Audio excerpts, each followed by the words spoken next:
जय माता दी, जय मां कामाख्या। देवराधा ट्रस्ट सत्यवाणी चैनल हमेशा आपको ग्रह नक्षत्रों को से बचाने से संबंधित बहुत सारा ज्ञान आपको देती रहती है। आज हम आपको विशेष ज्ञान देने वाले हैं कि कर्क लग्न जिसका भी होता है, एक तो उस मनुष्य को जीवन भर बहुत कष्ट झेलना पड़ता है। अब कर्क लग्न में भी फिर बहुत सारे ग्रह नक्षत्र कौन से कहां पर बैठे हैं, क्या योग बन रहा है, वो लंबा चौड़ा विषय है। तो हम आपको बताने वाले हैं कर्क लग्न में राहु यदि 12 खाने में 1, 2, 3, 4, 5 सब जगह बैठा हो तो क्या क्या असर देता है और आपको क्या चीज चेक करवाना है। यदि हो सकता है कर्क लग्न में मनुष्य जब पैदा होता है तो कई बार ग्रहण योग भी देता है। तो यदि ग्रहण योग है तो उसका क्या इफेक्ट पड़ेगा, उसके ऊपर आज परिचर्चा करेंगे। तो सब अपनी अपनी कुंडली पहले निकाल लो। उस कुंडली में पहले देखो कि कर्क लग्न में कौन उत्पन्न हुआ है। कुंडली में लिखा रहता है कि कर्क लग्न में उत्पन्न हुआ है, यानी लगन जहां लिखा रहता है वहां पे 4 नंबर लिखा हुआ होता है तो कर्क लग्न की पत्रिका होती है। और कर्क लग्न में अब राहु 4 नंबर के पास में लिखा हुआ हो, लगन भी लिखा हो, तो मान जाओ यह राहु प्रथम भाव में बैठा हुआ है। तो हम 2 चीज पे चर्चा करेंगे। ये सब चीज जो हम चर्चा करने जा रहे हैं ये अधिकतर किसी माता के ऊपर प्रभाव, किसी पिता के ऊपर प्रभाव, मामा के ऊपर प्रभाव, बुआ के ऊपर प्रभाव, या स्वयं की मृत्यु के ऊपर प्रभाव, या पत्नी की मृत्यु के ऊपर प्रभाव, आज हम इस पर चर्चा करेंगे। कई बार हम देखते हैं किसी बच्चे के कोई माता बहुत जल्दी मर जाती है या छोड़ देती है। कई बार ऐसा होता है पिता बहुत कम उम्र में मर जाते हैं। कई बार ऐसा होता है कि पत्नी जल्दी मर जाती है, और स्त्री है तो उसका पति जल्दी मर जाता है। कई बार बीज मझधार में छोड़ के चले जाता है कि वो दूसरी शादी भी नहीं कर सकती। ऐसी उम्र में छोड़ जाता है, 40 साल की उम्र में मान लो छोड़ के चला गया, तो बच्चे भी बड़े हो जाते हैं, दूसरा विवाह करना बड़ा मुश्किल हो जाता है। तो जीवन में ऐसा क्यों घटित होता है, ये ज्योतिष में पता लगाया जा सकता है। और उससे बचना यदि है तो अपने बच्चे बच्ची का विवाह उसी तरीके से करें कि जिसके बीच में मृत्यु होने की संभावना हो, ऐसे से विवाह मत करो। अब आप कहेंगे ऐसा कौन हमें बताएगा, तो हम कह रहे हैं बताने वाले बैठे हुए हैं बहुत सारे। आप उचित दक्षिणा दो और विशेष प्रश्न करो तो निश्चित तौर से वो रिसर्च करके आपको बताएंगे कि इसमें किस उम्र में व्यक्ति के मरने की संभावना बनती है। कई बार मौसी विधवा हो जाती है। एक बच्चे के उत्पन्न होने से, वो भी कर्क लग्न में, राहु किस जगह बैठा उस पर डिपेंड करता है, तो कई बार मौसी विधवा हो जाती है। और मामा का कई बार इधर बच्चा पैदा हुआ, इधर मामा जो धीरे धीरे व्यवसाय चौपट हो जाता है उसका। और मामा कहता मुझे किसी ने तांत्रिक क्रिया कर दी, मेरे पड़ोसी ने तांत्रिक क्रिया कर दी, मेरे कॉम्पिटिटर ने तांत्रिक विद्या कर दी, इस वजह से मेरा बर्बाद हो गया व्यवसाय। अरे पहले ये तो देखो घर परिवार में किसके यहां पे कौन सा बच्चा पैदा हुआ, उसका इफेक्ट तो नहीं पड़ रहा है। जैसे हमने प्रैक्टिकल देखा है कि एक बच्चे के उत्पन्न होने की वजह से उसकी मौसी विधवा हो गई। तो जैसे ही बच्चा पैदा हुआ, मौसी को या उसके जो मौसा जी थे उनको पता करना था कि भैया इस बच्चे के उत्पन्न होने से हमारे ऊपर तो फर्क नहीं पड़ रहा है, और पड़ रहा है तो तुरंत उसका प्रायश्चित कर्म करना चाहिए था, पर नहीं किया क्योंकि आप आधुनिक हो गए हो। आपने वेस्टर्न कल्चर एडॉप्ट कर लिया, हिंदू धर्म छोड़ दिया, आपने हमारी संस्कार संस्कृति परंपरा की धज्जियां उड़ा दी। इस वजह से भी आप कष्ट में जा रहे हो, व्यक्तियों की मौत हो रही है, जैसे पुराने जमाने में बच्चा उत्पन्न होता था तो देखा जाता था कि बच्चा किसके ऊपर भारी है। माता के ऊपर भारी है, पिता के ऊपर भारी है, नाना के ऊपर भारी है, नानी के ऊपर भारी है, दादा के ऊपर भारी है, दादी के ऊपर भारी है, या देवर के ऊपर, जेठानी, भाभी, काका, ताऊ, मौसा, मौसी, किसके ऊपर भारी है वो, और उसकी पूजा कराई जाती थी। क्योंकि ये तो जो ईश्वर का नियम है, उस नियम तो का पालन तो हर ग्रह नक्षत्र को करना ही करना है। तो आप हर बार के अंदर जरा सा भी तकलीफ होती है और आपको कारण पता नहीं चलता तो आप कहते हो तांत्रिक क्रिया हो गई। अरे तंत्र इसीलिए थोड़ी बैठा हुआ है आपको बर्बाद करने के लिए, और कोई व्यक्ति करने वाला इसीलिए थोड़ी बैठा हुआ कि आपके ऊपर पैसे बर्बाद करेगा। आप अपने अंदर झांक करके देखो, अपनी आत्मा में झांक करके देखो कि आपने क्या क्या गलतियां की है। तो सभी धर्म प्रेमी बंधुओं से मेरा निवेदन है कि किसी के भी घर में कोई भी गमी नहीं हो, किसी के भी घर में किसी की मृत्यु न हो, अचानक मृत्यु न हो, अकाल मौत न हो। इसके लिए सब व्यक्तियों को अपने अपने परिवार के सदस्यों की जन्म पत्रिका चेक करवाना चाहिए। यह आपको नियम बनाना पड़ेगा, और नहीं बनाया है तो बनाइए, और जितनी जल्दी हो सके चेक करवा लो। सभी बच्चों की चेक करवा लो एक दूसरे के, क्योंकि यह बिल्कुल 100% सत्य है। कभी कभी कोई बालक या बालिका उत्पन्न हो जाती है तो वो नाना को खा जाती है। इधर बालिका उत्पन्न हुई और साल 6 महीने भी नहीं होते और नाना मर जाता है। कई बार बालक जो है मौसी के ऊपर भारी हो जाता है, तो इधर बालक उत्पन्न हुआ और थोड़े दिनों बाद मौसाजी मृत्यु हो जाती है और मौसी विधवा हो जाती है। कई बार बालक का जन्म होने के बाद में व्यवसाय धीरे धीरे चौपट हो जाता है। दूसरों का व्यवसाय, मौसे का व्यवसाय कह लीजिए, मामा का व्यवसाय कह लीजिए, कई बार ताऊ के ऊपर भारी होती तो ताऊ का जिंदगी बर्बाद हो जाती है। तो इसीलिए पुराने जमाने में ज्योतिषाचार्य लोगों के पास में बच्चा पैदा होते से ही जाया जाता था कि साहब बच्चा पैदा हुआ, मूल तो नहीं लगे, किसी भी तरीके से घर परिवार के लिए नुकसानदेह तो बच्चा नहीं आया है, तो हम अभी से पूजा कर दें छोटेपन में ताकि शांति हो जाए। कोई बालक अमावस्या को उत्पन्न हुआ हो, सूर्य ग्रहण चंद्र ग्रहण हो, उस समय पैदा हुआ हो, तो वो तो निश्चित तौर से ग्रहणी बालक कहलाता है।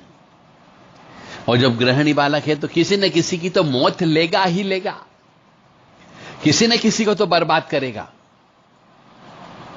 और फिर आप कहोगे जो बर्बाद हो गया या जिसकी मृत्यु हो गई उसके परिवार वाले कहेंगे किसी ने तंत्र विद्या कर दी, किसी ने मूठ चला दी, किसी ने चौकी चला दी, किसी ने हमारे यहां पे घर परिवार को नजर लगा दी। अब वो तांत्रिकों के चक्कर लगाना चालू करते हैं, ओघड़ लोगों के चक्कर लगाना चालू करते हैं, अघोरियों के पास जाना चालू कर दें, कोई मुसलमान के पास जाना चालू कर देता, मौलवी के पास, कोई बैठक पे जाने लगता है, कहीं पे जो है पंडा पुजारी रहता है उसके यहां जाने लगता है, किसी भगत के पास जाने लगते हैं, भोपा के पास जाने लगते हैं, और धीरे धीरे वो भी जो बचा हुआ पैसा वो भी बर्बाद कर देते हैं पूछने के चक्कर में कि किसने किया, कौन सी तंत्र विद्या हो गई थी कि इनकी मृत्यु हो गई। तो मेरे कहने का मतलब है हर चीज को तंत्र से मत तोलिए। कभी कभी ग्रह नक्षत्र भी अपना प्रभाव डालते हैं, तो पहले आप अपने ग्रह नक्षत्र को अवश्य चेक करवा लें।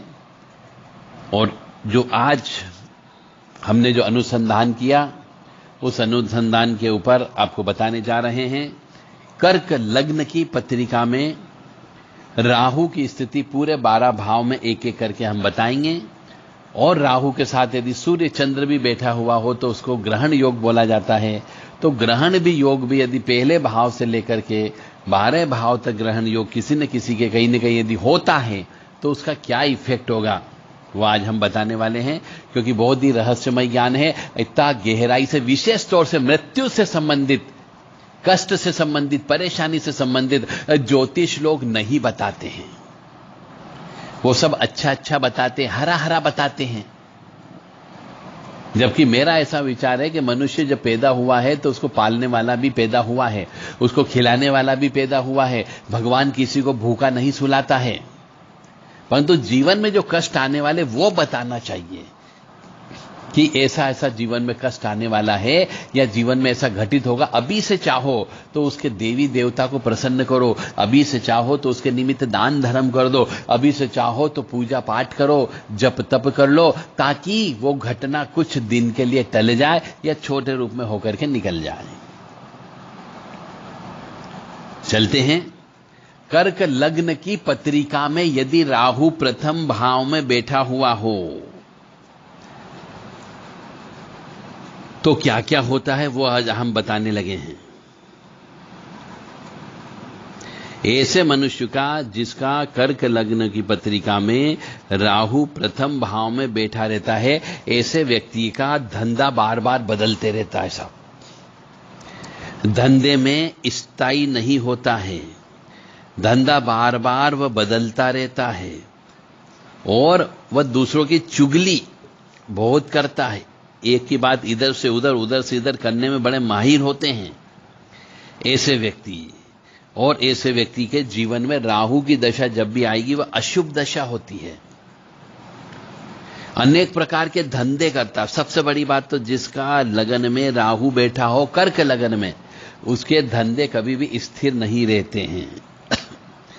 जीवन में उसे संघर्षमय बना रहता है और उसे कभी कोई विशेष उपलब्धि नहीं मिलती है और विशेष अशुभ फल देता है। क्योंकि कर्क लग्न यानी कि 4 नंबर जहां लिखा होगा उसके पास यदि राहु हो तो दोनों की शत्रुता होती है। इसलिए राहु ग्रहण काल में ग्रसित करता है। अब राहु के साथ में यदि शनि भी बैठा हुआ हो, कर्क लग्न की पत्रिका में प्रथम भाव में राहु यदि शनि के साथ में बैठा हुआ हो तो गृहस्थ जीवन पर बहुत ज्यादा उठापटक होती है। और यदि राहु के साथ में सूर्य या चंद्र भी बैठा हुआ हो तो ऐसा व्यक्ति हमेशा रोगी रहता है, रोग उसको लगे रहते हैं। तो ऐसे मनुष्य को शनिवार के दिन काले कुत्ते को रोटी खिलाना चाहिए, शनिवार के दिन काला वस्त्र नहीं पहनना है, सूर्य ग्रहण चंद्र ग्रहण जब भी हो उस समय दान दक्षिणा अवश्य देना है और सूर्य ग्रहण चंद्र ग्रहण के नियम का पालन करना है, मंत्र जप करना है। हर शनिवार के दिन जौ के आटे की गोलियां मछलियों को खिलाना है और राहु के मंत्र का जप करके दशांश हवन करना अत्यंत आवश्यक है और राहु की वस्तुओं का दान करना चाहिए। यह था राहु कर्क लग्न में प्रथम भाव में शनि के साथ हो तो। अब कर्क लग्न की पत्रिका में राहु द्वितीय भाव में केवल अकेला बैठा हुआ हो तो उसे दांत का रोग अवश्य होता ही होता है और उसके पास धन की कमी भयंकर बनी रहती है। धन के घड़े में छेद रहता ही रहता है, कितना भी कमा ले ऐसा मनुष्य कभी भी बड़ा आदमी यानी धन के मामले में बड़ा आदमी नहीं बनता है। राहु द्वितीय भाव में कर्क लग्न की पत्रिका में भी अनिष्टकारक फल देता है यानी खराब फल देता है, परंतु यदि राहु के साथ में शनि बैठ जाए तो ऐसा मनुष्य गुप्त षड्यंत्र करने में माहिर होता है। ऐसे व्यक्ति को कभी सर्विस पे नहीं रखना चाहिए। और यदि द्वितीय भाव में कर्क लग्न की पत्रिका में ग्रहण योग हो तो ऐसा मनुष्य खुद की मेहनत के बल पर ही आगे बढ़ता है। यदि कर्क लग्न की पत्रिका में राहु तृतीय भाव में हो, तीसरे भाव में बैठा हुआ हो तो ऐसे मनुष्य को पिता से खटपट होती रहती है, पिता के साथ संबंध उसके ठीक बिल्कुल भी नहीं रहते हैं। और ऐसे समय पे यदि तीसरे भाव में राहु के साथ में चंद्रमा बैठा हो, राहु के साथ चंद्रमा हो तो मनुष्य के माता की मृत्यु जल्दी हो जाती है या कम उम्र होती है। मतलब अब कहने का अर्थ यहां पे समझने का प्रयास करिएगा कि कर्क लग्न की पत्रिका में राहु और चंद्रमा एक साथ तीसरे भाव में बैठ जाए तो उस मनुष्य की, उस बालक की जिसका की पत्रिका में अटा हुआ है, उसके माता की मृत्यु जल्दी होने की संभावना होती है। तो अब यहां पे आपको ये उपाय करना है कि यदि माता की मृत्यु होने की संभावना जल्दी है या फिर माता बीमार पड़ी रहेगी, पैसा बहुत खर्च होगा या बीमारी चलते चलते मर जाएगी, जल्दी मर जाती है, अचानक कोई बीमारी लग करके मर जाती है, तो यहां पे राहु की शांति भयंकर तरीके से करवा लें, चंद्रमा की शांति करवा लें, जप करवा के हवन करवाना अत्यंत आवश्यक है। तो ये कुछ घटना कुछ दिन के लिए टल जाती है। यानी राहु कर्क लग्न में तीसरे भाव में चंद्रमा के साथ यदि हो तो वो मां को मार देता है, यानी बच्चा जो है मां के ऊपर भारी होता है। तो सब पालक लोग अपने अपने बच्चे की पत्रिका को चेक करो कि कहीं पे कर्क लग्न की पत्रिका तो नहीं है और कर्क लग्न की पत्रिका में राहु तीसरे भाव में चंद्रमा के साथ तो नहीं बैठा है, और यदि बैठा है तो मान करके चलें उस बच्चे की मां की मृत्यु जल्दी हो जाएगी, यानी आपको कष्ट भुगतना पड़ेगा, पत्नी की मृत्यु हो जाएगी। और राहु, चंद्र और सूर्य यदि एक साथ बैठ जाए, जिसको हम बोलते हैं ग्रहण योग हो गया, तो बहनों के लिए भी घातक होता है। यानी कि बहनें भी विधवा होने की संभावनाएं बनती है आगे जाने पर, बढ़ने पर। तो सब अपने अपने बच्चों की पत्रिका चेक कर लो कि बच्चों की पत्रिका में कर्क लग्न की पत्रिका तो नहीं है और तीसरे भाव में राहु के साथ में ग्रहण योग तो नहीं बैठा है, अन्यथा उसकी जिस मनुष्य के जीवन में जन्म लग्न पत्रिका में ऐसा होता है उसकी बहनें विधवा अवश्य होती है। तो उस चीज का भी उपाय होता है, पूजा पाठ होता है, देख करके विवाह करें, और यदि विवाह हो गया हो तो उसका उपाय अवश्य करें। तो आज हम आपको सिर्फ मृत्यु के बारे में या फिर कष्ट के बारे में बता रहे हैं ताकि आप आगाह हो सको। मेरा धर्म है आपको ज्ञान देना, लेना या नहीं लेना आपके ऊपर निर्भर करता है। फिर आप कहेंगे कि साहब बच्चा उत्पन्न होने के बाद में ये बहनें विधवा क्यों हो जाती है, भुआ विधवा क्यों हो जाती है? किसी ने तंत्र विद्या कर दी, किसी ने खिला पिला दिया, किसी ने चौकी छोड़ दी, उसको बुरे बुरे सपने आने लगे थे, मरगट मसान दिखने लगा था। फिर आप तांत्रिक को परेशान करते हो और तंत्र को बदनाम करते हो। तंत्र बहुत पवित्र चीज है, अच्छे काम करने के लिए होती है, बुरे काम करने के लिए तंत्र विद्या नहीं होती है। तो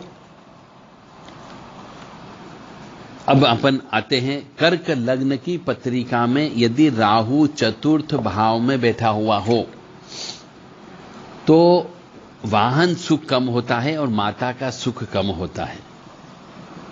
यानी कि चौथे भाव का राहु माता की मृत्यु भी करवा सकता है या माता से दूर करवा देगा, और वाहन तो आपका लेओगे तो बार बार खराब होता रहेगा, वाहन सुख में भी कमी करता है।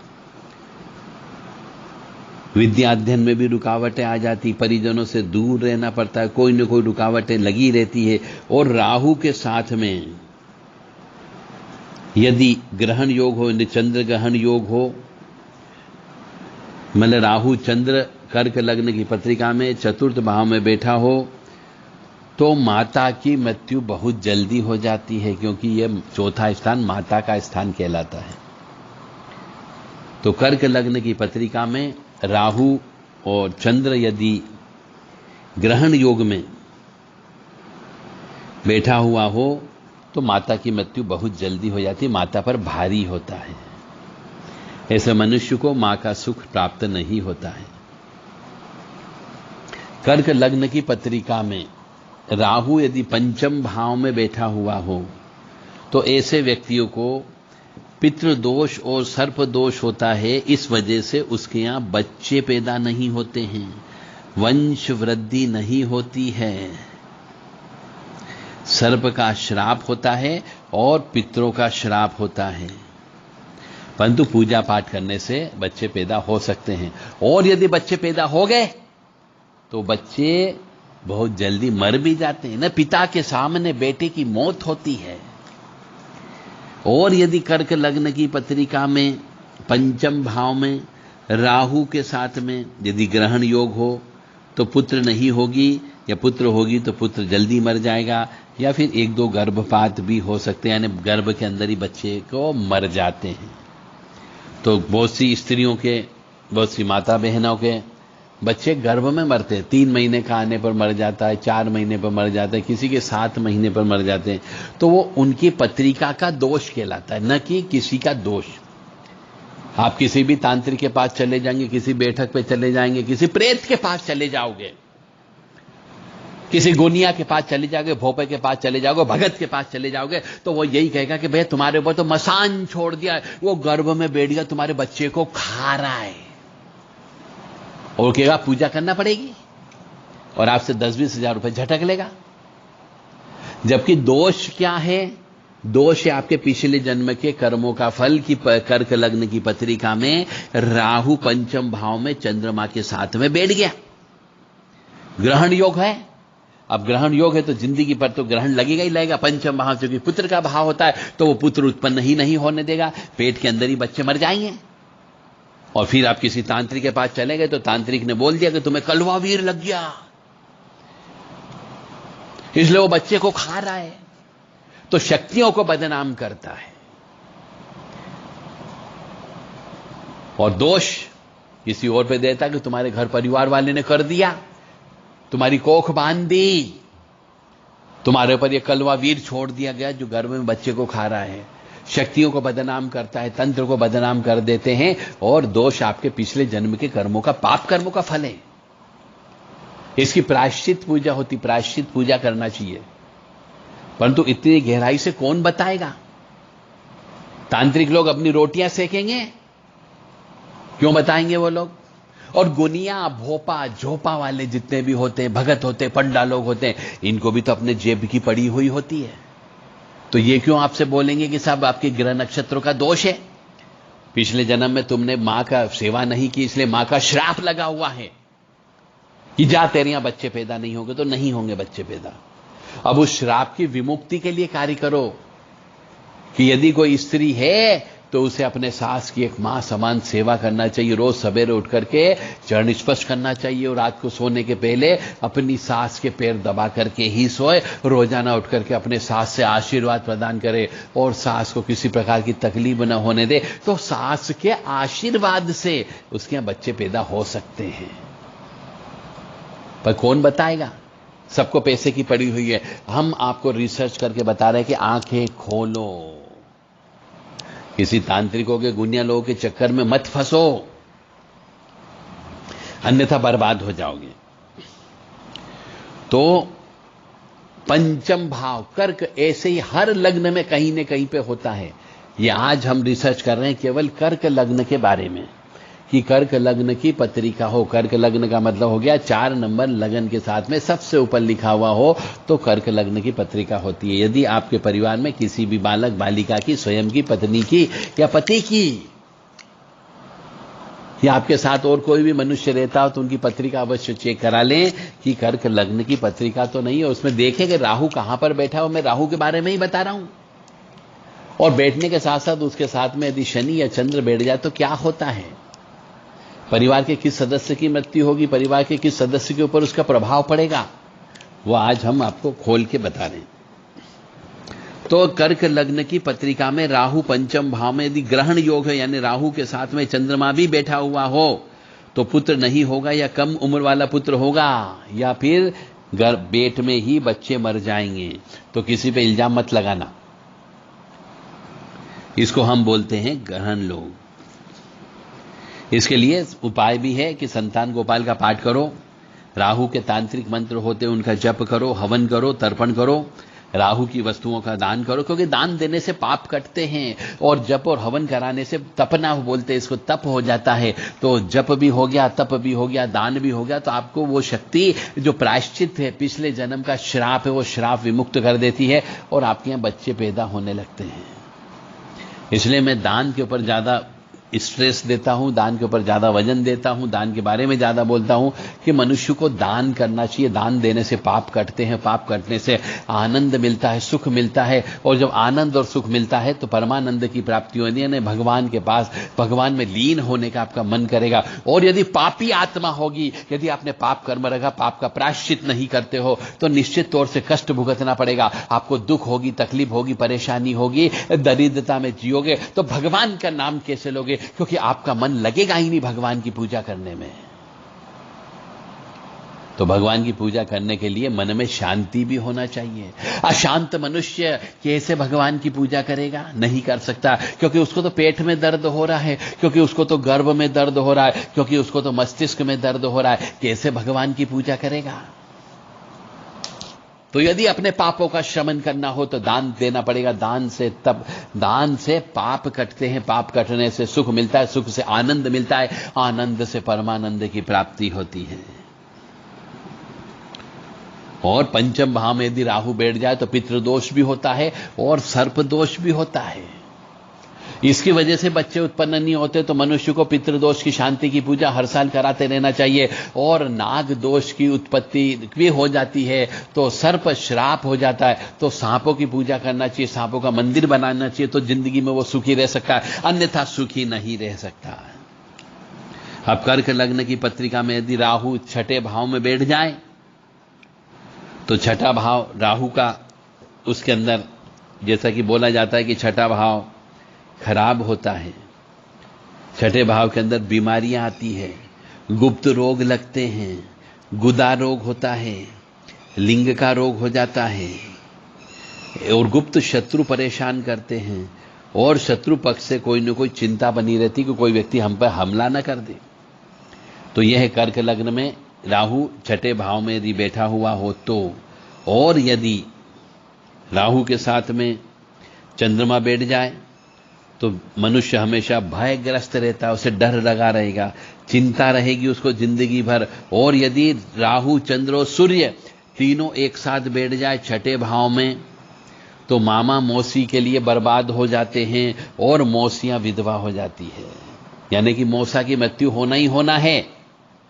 तो मैं सभी जो भी मौसियां बनी हो या बनने वाली हो, आपकी बहनों का विवाह हुआ हो, उनके बच्चे पैदा होने वाले हो, तो उनकी पत्रिका अवश्य चेक करा लो। और यदि बच्चा पैदा हो चुका तो भी पत्रिका चेक कर लो, बड़े हो गए तो भी चेक कर लो, कहीं ऐसा न हो कि आपके पति की मृत्यु होने वाली हो। दोबारा से सुन लीजिए, कर्क लग्न की पत्रिका में यदि छठे भाव में ग्रहण योग हो, यानी राहु भी बैठा हो, चंद्रमा भी बैठा हो, सूर्य भी बैठा हो, तो मान करके चले मामाओं का बिजनेस धीरे धीरे चौपट हो जाएगा। मामा के लिए बहुत घातक है ये। तो मामा से बोलो कि वो किसी के तंत्र विद्या का प्रयोग न करें, किसी तांत्रिक के पास जाना, नहीं तो मामा सोचेगा कि किसी ने तंत्र विद्या कर दी इसलिए मेरा बिजनेस धीरे धीरे चौपट हो गया, मेरी फैक्ट्री चलती थी फैक्ट्री बर्बाद होगी, दुकानदारी चलती थी दुकानदारी चलना बंद हो गई। और तांत्रिकों के ऊपर फालतू में पैसा खर्च करेगा वो, और होना जाना कुछ नहीं, क्योंकि उसके ऊपर तो ये दोष लगा हुआ है।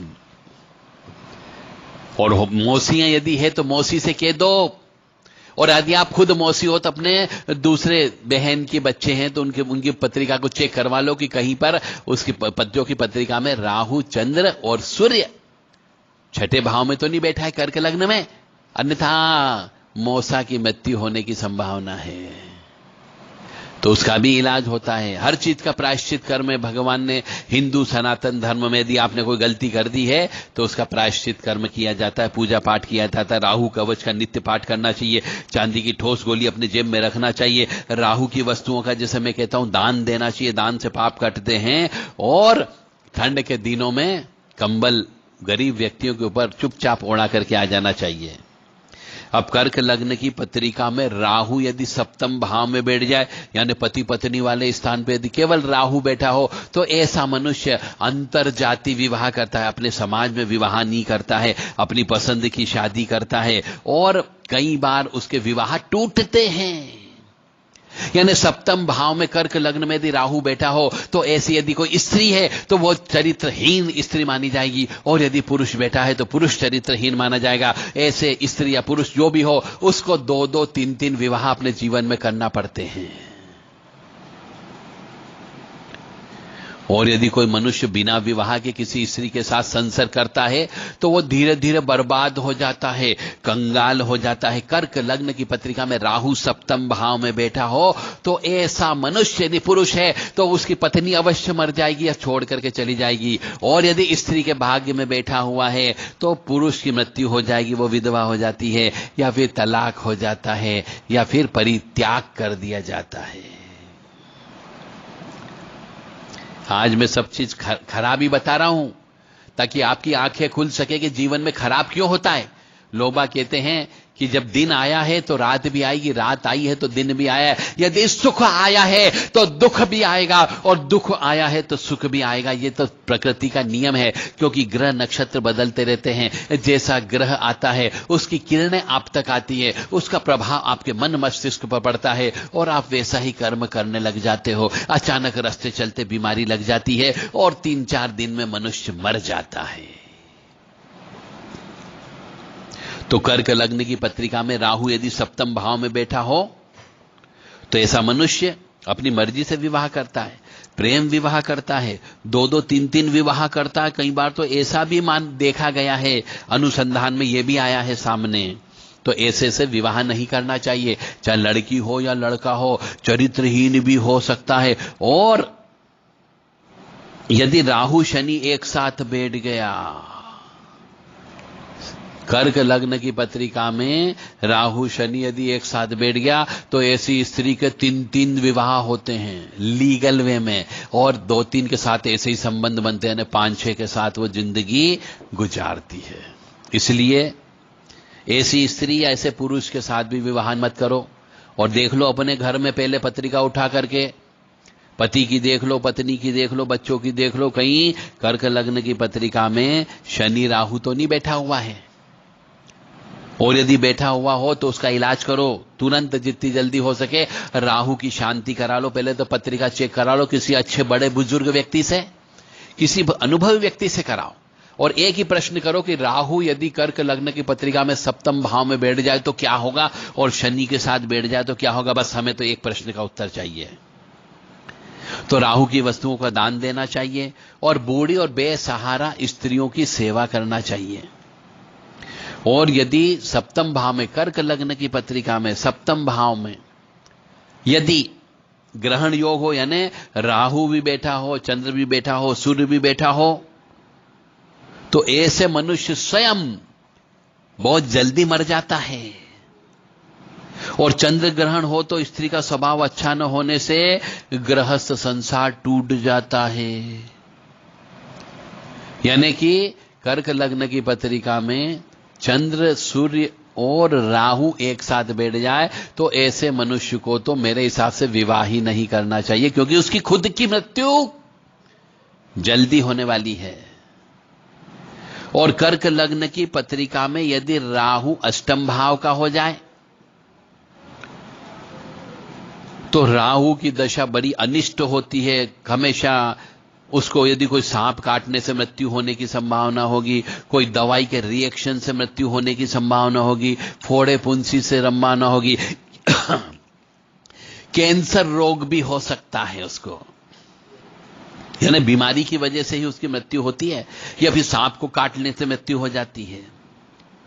यानी कि राहु अष्टम भाव में जिसका हो, ऐसे स्त्री पुरुष से भी विवाह नहीं करना चाहिए, अन्यथा उसका जीवन अधर में रहता है, मरना ही मरना है ऐसे मनुष्य को। और यदि राहु के साथ शनि बैठ जाए तो ऐसे मनुष्य का गृहस्थ सुख हमेशा उठापटक रहती है, देरी से विवाह होता है। और यदि कर्क लग्न की पत्रिका में अष्टम भाव में राहु के साथ में चंद्र और सूर्य भी बैठ जाए, क्योंकि किसी न किसी का तो जन्म होगा ही होगा, तो ऐसे मनुष्य का यदि सूर्य ग्रहण हो तो विवाह जल्दी हो जाता है और एक पुत्र भी हो जाता है। और स्त्री की आयु कम होती है, स्त्री मर जाती है। और चंद्र ग्रहण हो तो स्वयं मनुष्य मर जाता है। इसलिए ऐसे मनुष्य या स्त्री या पुरुष इसके साथ विवाह नहीं करना चाहिए। तो ये भी आप अवश्य चेक कर लें कि यदि आपके किसी लड़के का विवाह होने वाला हो, लड़की का विवाह होने वाला हो, स्वयं का विवाह होने वाला हो, तो पत्रिका अवश्य चेक करवा लें। थोड़े बहुत पैसे आपके खर्च होंगे, पर यह आपके जीवन को सुरक्षित कर सकता है। आपके जीवन में जो उठापटक होने वाली है, आपके जीवन में जो हाय हाय होने वाली है, आपके जीवन में जो आग लगने वाली है, वो शायद आग लगने से बच जाए। मेरा धर्म है आपको सुखी रखना, मेरा धर्म है आपको समृद्ध रखना, मेरा धर्म है कि आपको कष्ट की प्राप्ति न हो, इसके लिए अगाह करना। परंतु कर्म का लेख मिटे ना भाई, ऐसा भी कहा जाता है कि जो बच्चा उत्पन्न होता है तो उसकी जो किताब लिख दी जाती है, उस किताब में करेक्शन करने के लिए बहुत पापड़ बेलना पड़ते हैं, बहुत मेहनत करना पड़ती है, ईश्वर को समर्पण करना पड़ता है, बहुत जप तप करना पड़ता है, तब जो कर्म का लेख है उसमें थोड़ा बहुत ऊपर नीचे हो जाता है। तो कर्म के लेख को कौन मिटा पाया है? कुछ हद तक कम किया जा सकता है। तो कर्क लग्न की पत्रिका में अष्टम भाव में यदि सूर्य हो, अष्टम भाव में राहु, सूर्य, चंद्र तीनों बैठे हुए हों तो विवाह बिल्कुल मत करना। और यदि कर लिया हो तो उसकी पूजा पाठ करवाओ, जितनी जल्दी हो सके शांति करवाओ, ताकि किसी की मृत्यु न हो। अब कर्क लग्न की पत्रिका में राहु यदि नवम भाव में बैठ जाए तो ऐसा मनुष्य अधार्मिक होता है, अपुण्यवान होता है, यानी पापी व्यक्ति होता है। और ऐसे व्यक्ति का भाग्य खुलने में बहुत पापड़ बेलना पड़ते हैं, फूटी किस्मत होती है उसकी, और काम करने के लिए खड़ा रहता है, मेहनत करने के लिए खड़ा रहता है, पर उसे काम पर ले जाने वाला व्यक्ति नहीं मिलता है। और यदि ऐसे मनुष्य का यानी नवम भाव में कर्क लग्न की पत्रिका में राहु के साथ में यदि शनि बैठ जाए तो वो भयंकर झूठ बोलने वाला व्यक्ति होता है, भयंकर षड्यंत्रकारी व्यक्ति होता है। ऐसे मनुष्य को भी अपने पास नहीं रखना चाहिए, अन्यथा वो आपको कहीं पर भी फंसा देगा, जेल में डलवा सकता है, झूठ बोल के आपकी जिंदगी को बर्बाद कर सकता है। ऐसे मनुष्य से भी बचना चाहिए। और यदि कर्क लग्न की पत्रिका में राहु अष्टम भाव में, राहु के साथ में यदि चंद्र ग्रहण योग हो तो ऐसा कहा जाता है कि अगली पीढ़ी तो भाग्यवान होगी। परंतु यदि सूर्य ग्रहण हो तो माता पिता बहुत जल्दी मर जाते हैं। तो ऐसे बच्चे, लड़का हो या लड़की हो, जिसका जन्म कर्क लग्न की पत्रिका में राहु के साथ में चंद्र और सूर्य यानी कि चंद्र यानी सूर्य ग्रहण के दिन बच्चा उत्पन्न हुआ हो, यानी अमावस्या के दिन बच्चा उत्पन्न हुआ हो, तो सूर्य ग्रहण हो विशेष तौर से, तो माता पिता की बचपन में ही मृत्यु होने की संभावना होती है। तो ऐसे माता पिता को चाहिए कि वो इसकी शांति अवश्य करें, क्योंकि केवल एक दोष नहीं और भी दोष इसमें रहते हैं, उन सब दोषों का शमन अवश्य कर लें। तो राहु की शांति फटाफट करना चाहिए, क्योंकि जो बच्चा उत्पन्न होता है उसके माँ बाप ही मर जाते हैं। अब फिर आप कहोगे कि साहब दोनों माता पिता एक साथ क्यों चले गए, ज्यादा दिन के अंतर से क्यों चले गए, किसी ने घर पे कुछ नजर लगा दी, किसी ने कुछ तंत्र विद्या कर दी, किसी ने खिलाई पिलाई कर दी, किसी ने जादू टोना कर दिया, किसी ने मूठ चला दी, किसी ने चौकी चला दी, किसी ने हमारे यहां पे जिंजनाद छोड़ दिए। इस प्रकार की तरह तरह के जैसा मुंह वैसे विचार बोलते हैं। अलग अलग जगह भटकते हो तो कोई कहता प्रेत दोष लग गया, कोई कहेगा तुम्हारे घर के अंदर ही कोई जमीन के अंदर कोई शव गड़ा हुआ है, इस वजह से ऐसा हो गया। जबकि है कर्मों का फल, परंतु तंत्रिक है। पैसा कैसे कमाएं, गुनिया लोग पैसे कैसे कमाएंगे, भोपा लोग के जेब कैसे भरी जाएगी, भगत लोग पैसा कैसे लेंगे, अघोरी और तांत्रिक लोगों की जेबों के अंदर आपसे पैसा कैसे लिया जाएगा। तो आप किसी से भी कुछ भी पूछोगे तो वो यही कहेंगे कि भैया किसी ने तुम्हारे यहां पे प्रेत बिठा दिया है, चौकी बैठ दी है, मारण प्रयोग किया था, इसलिए तुम्हारे माता पिता मर गए। अब परिवार वाले भी इधर उधर घूमने चले जाते हैं कि भैया वहां बैठक हो रही, चलो वहां चलो कि मेरा बेटा बहू क्यों मर गए, और पूछने के लिए चले गए, बैठ गए किसी भी देवी देवता के सामने, तो उनने बोल दिया कि तेरे ऊपर तो तेरे परिवार के मनुष्य ने मारण प्रयोग किया था, इसलिए दोनों मर गए। अब उन्हें झूठ बोला कि सच बोला मालूम नहीं। बस आपके अंदर एक कीड़ा पैदा कर दिया आपके मन के अंदर, परिवार में कौन हो सकता है, मेरे को किससे बचना है, मैं जिंदगी भर कैसे बच के रहूंगा, बस एक कीड़ा पैदा हो जाता है और परिवार के साथ धीरे धीरे आपके संबंध कट हो जाते हैं और वहीं से फ्रैक्शन की बात चालू हो जाती है। यह अधर्म का काम हो गया। पहले अपने जो पास जो कागज है, जन्म पत्रिका है, उसका चेक करवा लें कि माता पिता क्यों मर जाते हैं। अब हम आते कर्क लग्न में राहु यदि 10वें भाव में बैठ जाए अकेला, यदि बैठ जाता है तो उसका व्यवसायिक जीवन जो होता है या व्यापार जो होता है वह कलहपूर्ण होता है, परिवार में टूटन होने की संभावना ज्यादा बन जाती है। और ऐसा मनुष्य यदि सरकारी सर्विस में चला जाता है तो वो ऑफिसर से लगड़ते झगड़ते रहता है। और कर्क लग्न की पत्रिका में राहु यदि 10वें भाव में बैठ जाए और चंद्र ग्रहण योग में उत्पन्न हो तो माता की मृत्यु बहुत जल्दी हो जाती है, और सूर्य ग्रहण में हो तो पिता की मृत्यु हो जाती है। अब माता क्यों मर जाती है जल्दी, वो कारण मैंने आपको बता दिया। बाप क्यों मर जाता है जल्दी, उसका कारण मैंने बता दिया। यानी बच्चे के पैदा होने के ग्रह नक्षत्र पर डिपेंड करता है कि पिता की मृत्यु जल्दी होगी कि माता की मृत्यु जल्दी होगी। तो पत्रिका अवश्य चेक करवा लो जिसके यहां भी बच्चा उत्पन्न। यदि आपको कोई मतलब नहीं, कोई इंटरेस्ट नहीं है कि मैं चेकबंद, कम से कम इतना ज्ञान मिल रहा है तो 100, 200, 400 या 1000, 2000 रुपए लगेंगे, पत्रिका आसानी से चेक हो जाएगी और वो बता देगा कि साहब ग्रहण योग है, कौन मरने की संभावना है। क्या माता पिता दोनों मर सकते हैं, दोनों में से एक मरेगा तो कौन मरेगा, वो भी इस पत्रिका में पता लग जाता है। अब कर्क लग्न की पत्रिका में राहु यदि 11वें भाव में बैठ जाए तो ऐसा मनुष्य 11वें भाव में केवल राहु बैठा हुआ हो तो ऐसे मनुष्य को कान में रोग हो जाता है, पुत्र कम उत्पन्न होते हैं, उसको चिंता बनी रहती है, व्यर्थ की उसकी बदनामी भी होती है, जीवन में संघर्ष रहता है हमेशा, ये मान करके आप चलें। और प्रेम में अवश्य बदनामी होगी क्योंकि पंचम भाव पे राहु की दृष्टि होती, पंचम भाव प्रेमी और प्रेमिका का स्थान होता है, तो ऐसे में उसको बदनामी होने की संभावना होती है। तो कर्क लग्न की पत्रिका में राहु यदि एकादश भाव यानी 11वें भाव में बैठे तो बदनामी होने की संभावना होती है लव के मामले में, प्रेम के मामले में। और यदि उसके साथ में ग्रहण योग हो जाए यानी चंद्र ग्रहण हो तो बहुत अच्छा माना जाता है, सूर्य ग्रहण हो तो उस मनुष्य के बड़े भाई के कुटुंब का पोषण करना पड़ता है, यानी कि बड़ा भाई विवाह होने के बाद मरता है तो उसके जो परिवार होता है उस परिवार को छोटे भाई को पालना पड़ता है या पैसे देना पड़ते हैं। अब आखिरी है कर्क लग्न की पत्रिका में 12वें भाव में यदि कर्क राहु बैठा हुआ हो, 12वें भाव में केवल राहु बैठा हुआ हो तो ऐसे मनुष्य को मानसिक तनाव हमेशा बना रहेगा, खर्च बहुत ज्यादा होगा, मोटा यानी जलोदर रोग होने की संभावना बनती है, धन की हमेशा चिंता बनी रहेगी, उधार दिया हुआ पैसा कभी वापस नहीं आएगा।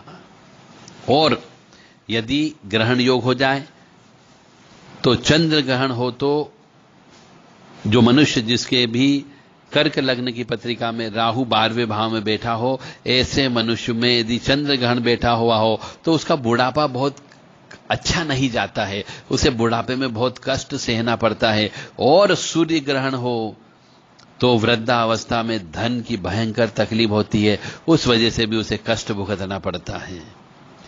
तो यह हुआ कर्क लग्न की पत्रिका में राहु का 12 भाव में क्या मीनिंग होता है, क्या फल निकलता है, और कर्क लग्न की पत्रिका में राहु के साथ में यदि चंद्रमा हो तो किसकी मृत्यु होती है, और राहु के साथ में यदि सूर्य हो तो किसकी मृत्यु होती है, और राहु के साथ में चंद्र सूर्य एक साथ बैठ जाए तो किसकी मृत्यु होती है, हमने आपको बता दिया। कहीं जगह माता की मृत्यु हो जाती है, कहीं पे पिता की मृत्यु हो रही है, कहीं पे माता पिता की मृत्यु हो रही है तो कहीं पे मौसा की मृत्यु हो रही है, कहीं पर स्वयं की मृत्यु हो रही है तो कहीं पर मनुष्य स्वयं बर्बाद हो रहा है। यानी राहु कर्क लग्न की पत्रिका में अधिकांश जगह जिंदगी 18 साल बिल्कुल नर्क बना देता है। आपकी 18 साल उसकी महादशा चलती है, वो जिंदगी को बर्बाद कर देता है। और राहु की जब भी अंतरदशा आती, प्रत्यंतर दशा आती है, तो वो 18 साल और मान लीजिए, ऐसे जिंदगी के 36 साल राहु की दशा में चलते, चाहे वो महादशा में चलते हो, चाहे अंतरदशा में, चाहे प्रत्यंतर दशा में चलेंगे, तो यानी कि आपकी आधी जिंदगी राहु बर्बाद कर देता है, यदि कर्क लग्न की पत्रिका हो तो। और साथ में यदि चंद्र और सूर्य हो तो निश्चित तौर से आप अपनी आंखों के सामने अपने माता पिता की मृत्यु भी देख सकते हो। तो इस सब के लिए उपाय जो मैंने बोला है कि राहु से संबंधित तांत्रिक मंत्र होते हैं, उनका जप करना चाहिए, राहु कवच का पाठ करवाते रहना चाहिए, हर साल करना है। और रसोई घर में बैठ करके राहु खाना खाना चाहिए, उसका अशुभ प्रभाव कम हो जाता है।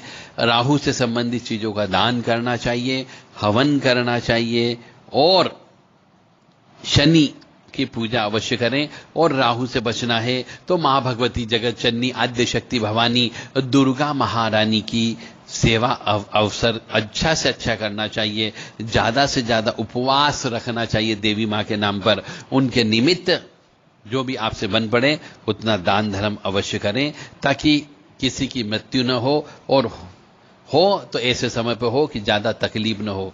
जैसा कि आजकल हम देख रहे हैं, जवान जवान स्त्री पुरुषों की मृत्यु हो जाती है, बीमारी से मृत्यु हो जाती है, एक्सीडेंट में डेथ हो जाती है, या फिर कोई लाइलाज बीमारी लग जाती है, किडनी फेल हो जाती है, लीवर काम करना बंद कर देता है, हार्ट अटैक आ जाता है, या फिर लकवा लग जाता है। तो आप कहते हो कि ये कोई ना कोई तांत्रिक का काम है, किसी ने तंत्र करवा दिया और तंत्र की वजह से लकवा लग गया, तंत्र की वजह से किडनी फेल हो गई, बुरे बुरे सपने आने लग जाते हैं, और कई बार छोटे छोटे बच्चे सपने में दिखने लगते हैं। तो आप किसी से पूछोगे तो वो यही कहेगा कि तंत्र विद्या हो गई है, और किसी ने तंत्र विद्या से आपके यहां मारण प्रयोग कर दिया है, आपको मारने के लिए चौकी भेज दी है, और आपसे 10, 20, 50 हजार रुपए झटकना बहुत नॉर्मल बात है। आप पैसे बर्बाद करोगे, उसकी जेब गर्म हो जाएगी। इसलिए पहले ये सब काम करने के पहले, किसी पर इल्जाम लगाने के पहले, किसी पर उंगली उठाने के पहले सच्चाई जानो, उसके बाद आपको किसी पर उंगली उठाना है। पहले अपनी जड़ें देखो कि हमारे यहां बच्चा पैदा हुआ, कोई अपशकुन वाला बच्चा पैदा तो नहीं हुआ है। पहले यह भी चेक कर लें कि अपन स्वयं भी अपशकुन तो नहीं है, हमारी पति अपशकुन तो नहीं है, हमारी पत्नी अपशकुन तो नहीं है, यह अवश्य चेक कर लें। या फिर भाई के यहां कोई बच्चा पैदा हुआ, वह अपशकुन तो पैदा नहीं हुआ है, किसी बहनों के यहां पे बच्चा पैदा हुआ है तो वो अपशकुन वाला तो पैदा नहीं हुआ है, यह भी अवश्य चेक कर लो। दोनों जने अपने अपने भाई बहन के यहां बच्चे पैदा हुए, उनके बारे में भी जानो, ताकि उनका असर आपके ऊपर भी पड़ता है। क्योंकि है तो सब एक दूसरे से मिले हुए हैं, एक दूसरे की गोत्र में समाहित हुए हैं, तो एक दूसरे का प्रभाव अवश्य पड़ता है, मानो या न मानो, ये पूर्णतः सत्य है। इसलिए सबसे पहले जन्म पत्रिका का विश्लेषण 2-3 डॉक्टरों से करवाओ, 2-3 जन्म पत्रिका के एक्सपर्ट लोगों से कराओ, बुजुर्ग व्यक्तियों से कराओ, जो वास्तविक सच्चाई आपको बता सके। ऐसे व्यक्तियों के पास जाइए, और जब वो चेक कर लें और वो जो बताएं, फिर उसका उपाय करो। आध्यात्मिक उपाय होता है, उपाय भी बोलते हैं उसको, कुछ लोग परिहार बोलते हैं, कुछ और क्षमा प्रार्थना की पूजा कह लीजिए, या कोई प्रायश्चित पूजा भी होती है। ये सब पूजा अवश्य करें, अपनी सामर्थ्य के अनुसार, अपनी जितनी चादर हो उतने लंबे पैर पसारते हुए जप करवा लो, तप करवा लो, दान दे दो, और उसके बाद में ईश्वर की सेवा करो। जैसे राहु है तो राहु की भी एक इष्ट धात्री देवी है, उन देवी जी को पकड़ लो जो राहु अपने इष्ट को, राहु जिसको इष्ट बनाया हुआ है, आप भी उसकी पूजा करना प्रारंभ कर लो, तो राहु आपको कष्ट नहीं देगा। एक तरीका यह भी होता है। राहु से संबंधित जड़ी बूटी आप अपने पास में रखें, जो दोष है उससे संबंधित पूजा अवश्य कराने। मानो या न मानो, जितना बोला है, जितना बताया है, यह पूर्णतः सत्य है। अब आपकी इच्छा कि आप इसका प्रयोग करोगे या नहीं करोगे, ये आपके विवेक पर निर्भर करता है।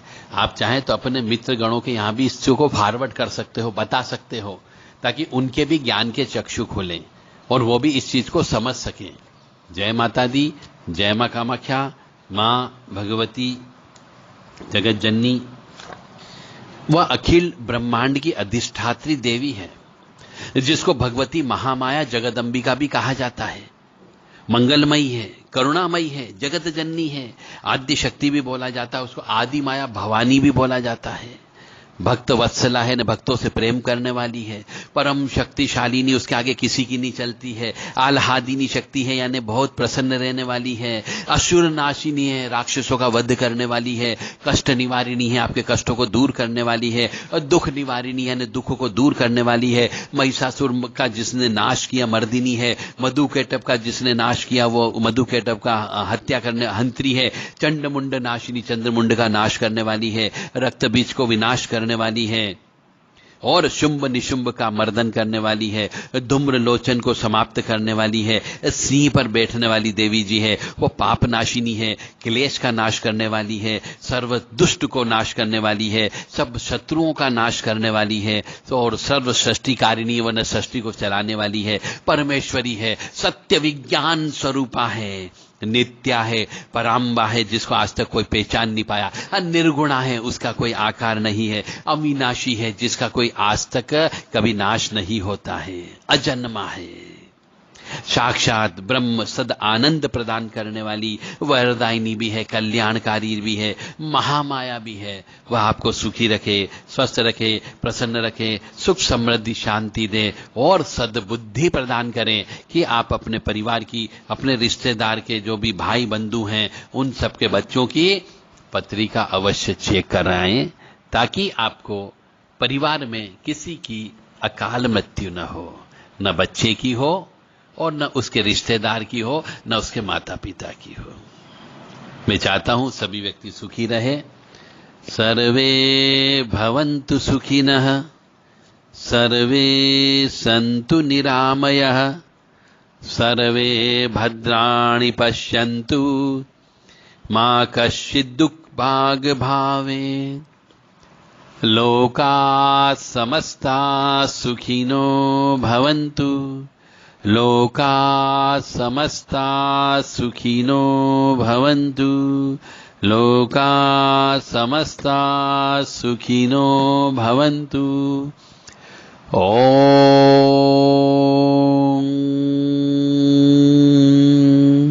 शांति शांति शांति। बोल दुर्गे महारानी की जय, कामाख्या माई की जय, कंकाली काली की जय, भद्रकाली माता की जय, हनुमंत लाल जी महाराज की जय, भैरव जी महाराज की जय, दुर्गे महारानी की जय, ज्वाला मैया की जय, सभी देवी देवताओं की जय।